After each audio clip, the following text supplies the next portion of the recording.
Alex Torpy here. Let me just start off by first thanking all of you for getting involved with the city on the community advisory team.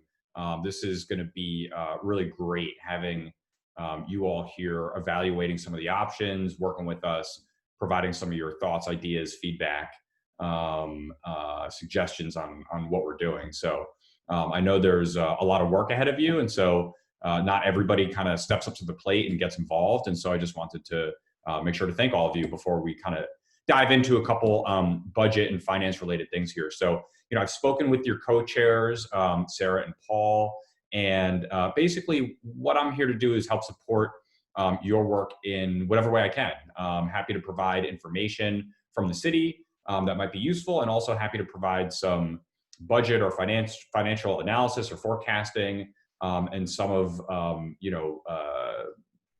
guidance or suggestions or recommendations or feedback from kind of my side of things. So what we're talking about doing is maybe doing a couple different videos.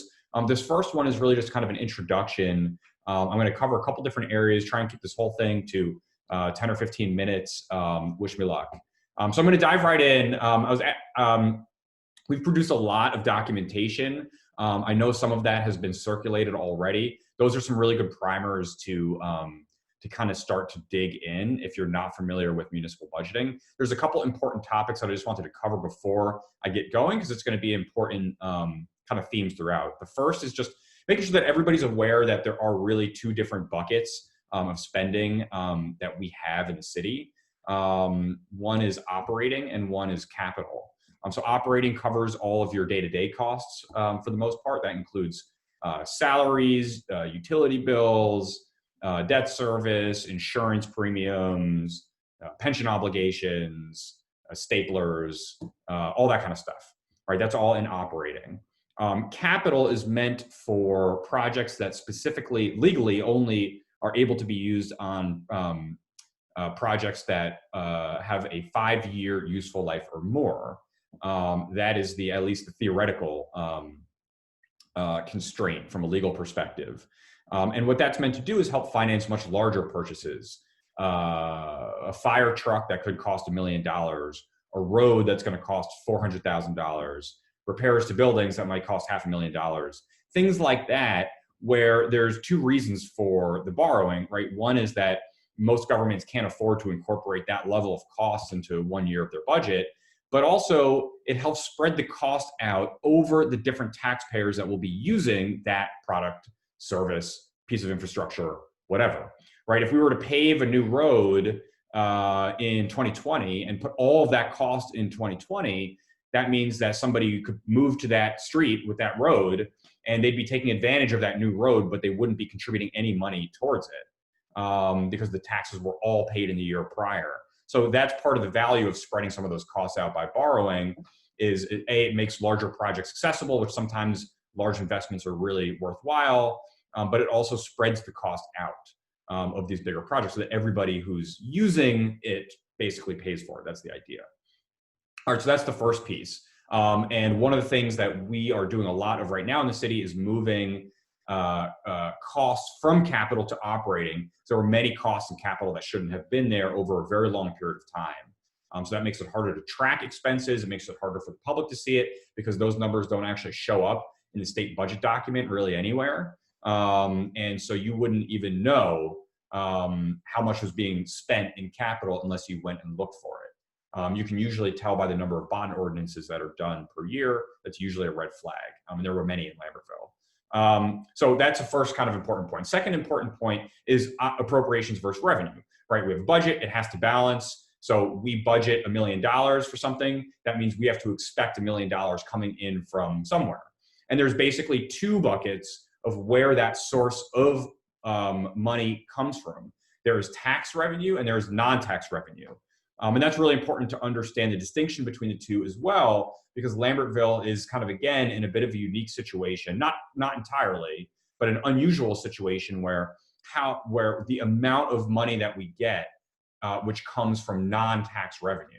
So more than half of our budget, close to 55%, comes from non-tax revenue. So that's things like court fees, parking meters, parking tickets, et cetera.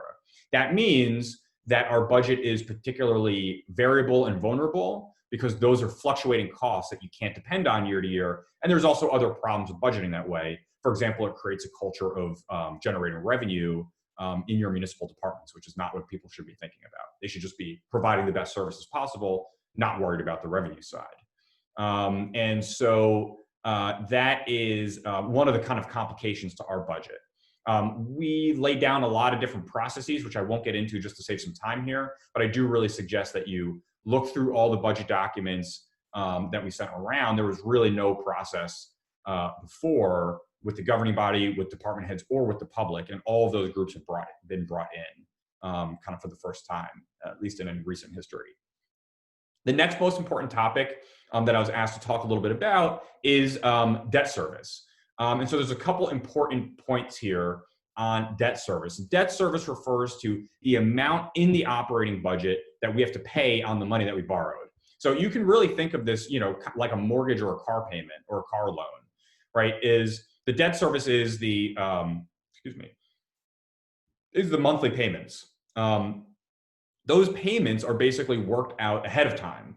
So when you borrow the money, you have a repayment schedule the same way you would with a mortgage, and you know what it's going to cost you over the life of the debt to repay that debt. And there's really, aside from a couple exceptional circumstances, there's really not any flexibility to that. That is what you have to pay. So it is a fixed cost, right? That is something that we really have no control over on a year-to-year basis. Our debt service is very, very high. And that is different than the amount of debt that we have, right? And I'm going to talk about that a little bit more in a second. Those numbers are related, but they are not directly related in a one-to-one fashion. So you can have a lot of debt, but have low debt service. You could have a small amount of debt and have high debt service. There can be different configurations of that. It really depends on how the money was borrowed and the timing of how the money was borrowed, which again, I'll come back to in a second. So Lambertville has a lot of debt service. It's about 24% of our budget. A little more than that actually is debt service. So it's about a quarter of our entire budget is one fixed cost that we have no control over. A best practice number, 5%, maybe 10% at most is what you want. Again, this is a fixed cost you have no control over. The more fixed costs you have in your budget, the less flexibility you have in your budget on a year-to-year basis. So we find ourselves in an extremely challenging financial situation this year because not only do we have so many fixed costs in our budget, I mean, a quarter of our budget is a contractual payment that we have to make for debt service, but we also have so much variable revenue. So we're getting hit on both sides this year in Lambertville on what was already kind of a dicey financial standing.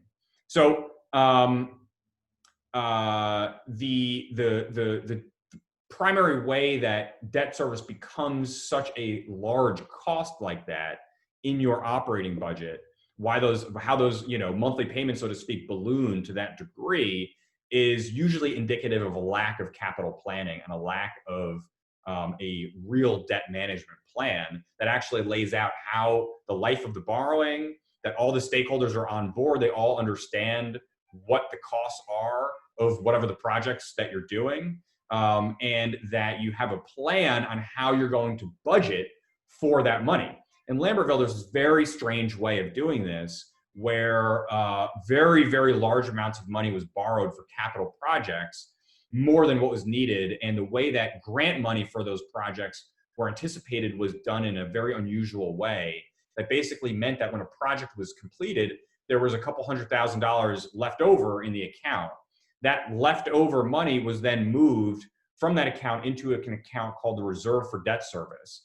And as debt ballooned, right, it peaked and it waxes and wanes a little bit, but it's been going up for a while. As debt service would go up, money from that account was used to basically plug that gap because it wasn't actually in the budget. And so that kept the tax impact of the rising debt minimal, but it didn't actually solve the underlying structural problem, which is that we have a recurring cost every year and we do not have a recurring revenue to pay for it.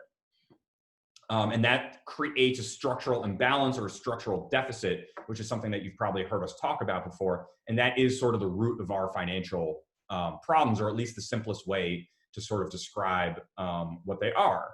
And so having a plan in place is really important because if you don't, you'll find yourselves in the situation that we're in, which is that we don't have the revenues to pay for the fixed costs, the contractually obligated costs that we have.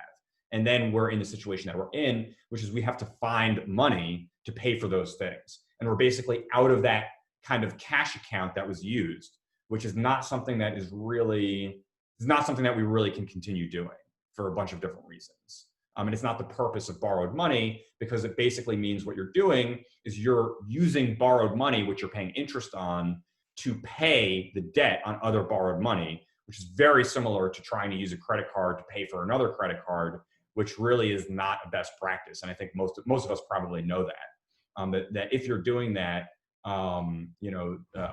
it's not a good financial situation. But that's the situation that Lambertville has been in for many, many, many years. All right. It's a little bit about debt service. The next most important piece here is about municipal bonding. I mentioned that the timing was really important, maybe more important than the total amount of debt, but certainly as important. And the reason for that is because the way that municipal governments borrow money, it is not, those costs do not hit on the first year.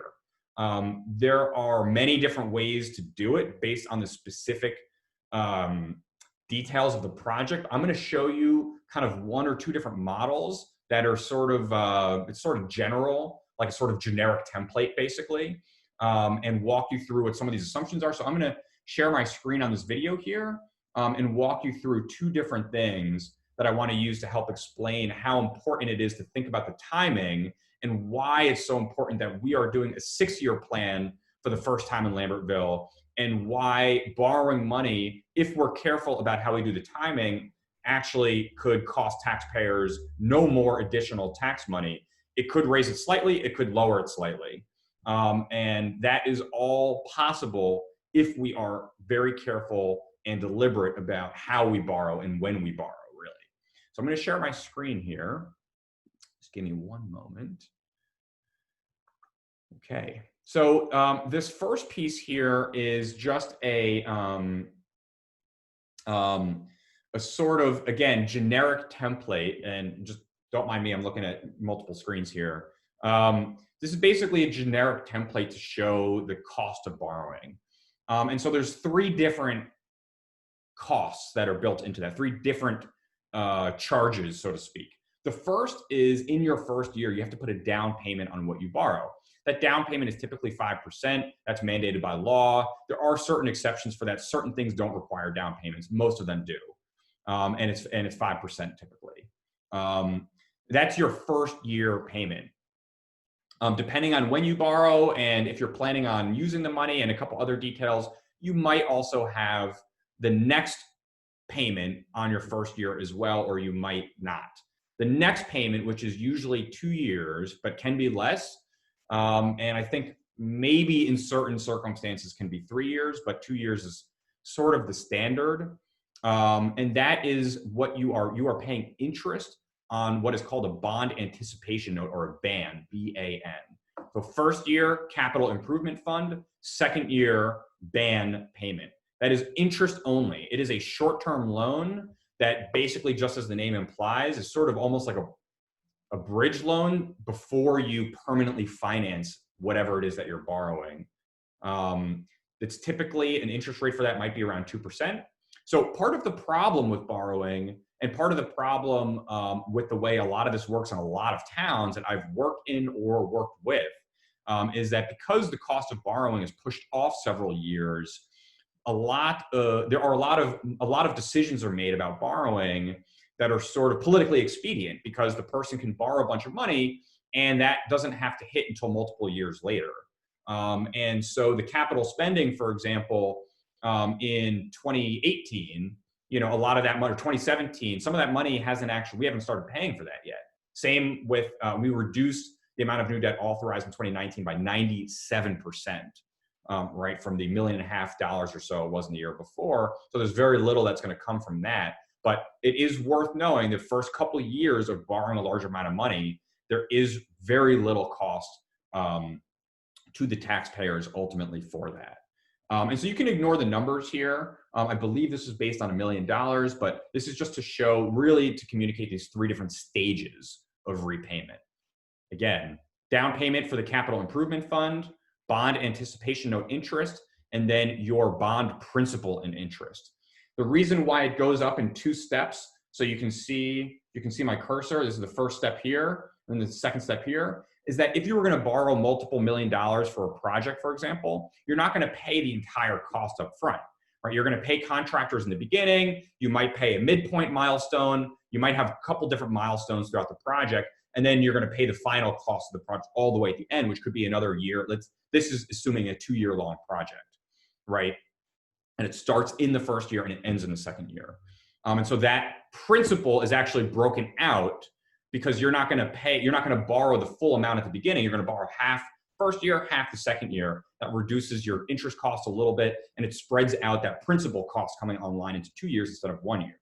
So that is sort of the important point here is there are 3 stages to how you repay costs when you're borrowing. Again, this is sort of a generic template. There are different ways to do this. Things can fluctuate and be a little different, but it's important to understand this framework. Now, the reason why this is so important for Lambertville and what you all are looking at right now is our specific debt situation, right? And so what I'm going to do is just pop over here to a debt service sheet. And what you can see, this is 2020 debt service, 2021, 2022, 3, 4, and 5. What you can see is that we are about to peak, and then we are going to slowly go down, and then there's a huge drop off in 2025. And so the important point, over a $500,000 drop off in 2025. That's almost 10% of our budget. And so what that means is that we have an opportunity to, if we want to, make a large investment that will lower costs in the future for Lambertville while actually keeping taxes flat in the short term. Again, depending on how much is borrowed, you could accommodate, depending on the details here, somewhere between $4 million and $8 million you could likely borrow without having any tax impact in Lambertville at all, if you time it right, so that the principal payments come online in 2025, not earlier. That's what we're tracking towards with the projects that we're looking at. And so let me flip back to this other sheet and show you 3 different things here. The bottom, the blue, is the new projected debt service payments from borrowing. I think what's in here is $5 million. The red is the existing debt service that we are paying, and the yellow is the total cost, the total amount of debt service, just adding up the other 2. And so you can see that although there is a spike in 2024 when the first piece of the principal comes online, the idea is that would be covered by a small amount of surplus to keep that, to basically minimize that impact in 2024. And then you can see very easily in 2025 how sharply, even after borrowing $5 million, how much that goes down. So it's really significant to think about the timing of all of this. It plays a really, really important role in thinking through how much the tax impact of any particular borrowing scenario might be. And so I can also share those charts with people if they're interested, but that is really, really important to kind of think about. So a couple things that we covered here, just a couple different kind of details about the difference between operating and capital and why it's important to make sure to think about both of them as the spending, and making sure that we understand how kind of vulnerable and variable Lambertville is, because so much of our revenue comes from non-tax revenue, one of the highest in the county. We talked a little bit about how high our debt service is, what consequences that causes by being a fixed cost, and the circumstances that typically help high debt service like that to arise, which is really a lack of capital planning and a lack of debt management planning, where too many different pieces of debt are coming online at the same time, increasing the debt service. We talked about why timing is important and why the creation of a multi-year, really a 6-year, even though we're only required to do 3, why a 6-year capital and debt management plan is sort of a requirement for us to understand the financial impact of the decisions that we're making now, because many of those decisions won't have any impact, won't have any significant impact for 3 or 4 years from now. And so we have to be transparent with ourselves and with everybody about what those costs are, which is not something that was really done in the past. We talked a little bit about the importance of that timing, and that it's not just the total amount of debt that you accumulate that feeds into how high your debt service is, but it's the timing of when you accumulate that debt that plays a very, very significant role in the tax impact of the debt service paid on that borrowed money.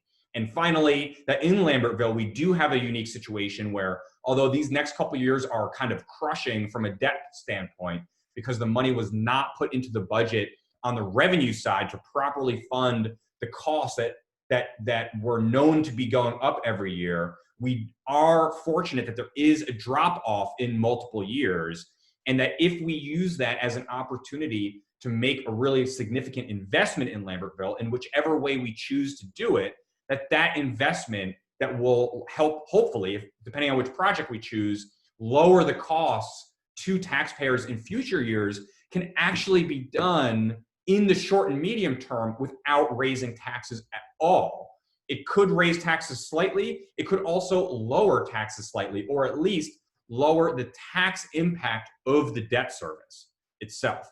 That each average assessed home would be paying less, even with multiple millions of dollars borrowed, than they were paying before that money was borrowed for debt service.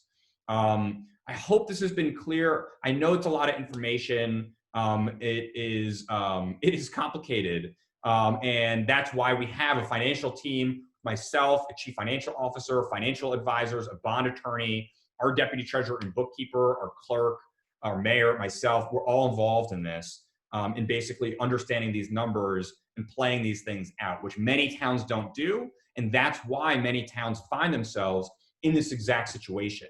The 2 other towns that I've been full-time in as an administrator or as a mayor, both of them were historic communities with many historic buildings that were on the National Historic Registry, and a very strong historic preservation culture in the community, but with municipal buildings that were literally falling apart, as ours are currently, which both cost significant money to repair as we go, and if done without a plan, where other capital planning is other capital spending is happening on other projects, and these things aren't all connected in a multi-year plan, debt service goes up, tax impact goes up, and then we get jammed up where we kind of get our back against the wall, and we're in a situation where we have to make really difficult choices. Fortunately, we're like right before that. I mean, what we have to make are difficult choices, but we also have the ability and opportunity to make some really smart, thoughtful choices, regardless of which type of project we choose to move forward with here. Those choices can both reduce taxpayer costs in the medium and long term. They can provide a number of important goals that we haven't yet been able to meet with our current facilities and under our current budget constraints. And depending on which project we choose and how much it costs, we may actually be able to do all of this while lowering or keeping flat or only very slightly increasing the tax impact to Lambertville residents who are already overburdened with New Jersey's horrific property taxes. So again, hope this has been helpful. I'm going to be doing some more of these, I think. I'm happy to help, again, support your work in whatever way I can. And so you can reach out to me. I would suggest doing it through the co-chairs, but my email address is administrator@lambertvillenj.org. And again, excuse me, I wish you all luck on thinking through these things, and I'm here to help. All right, thanks everyone.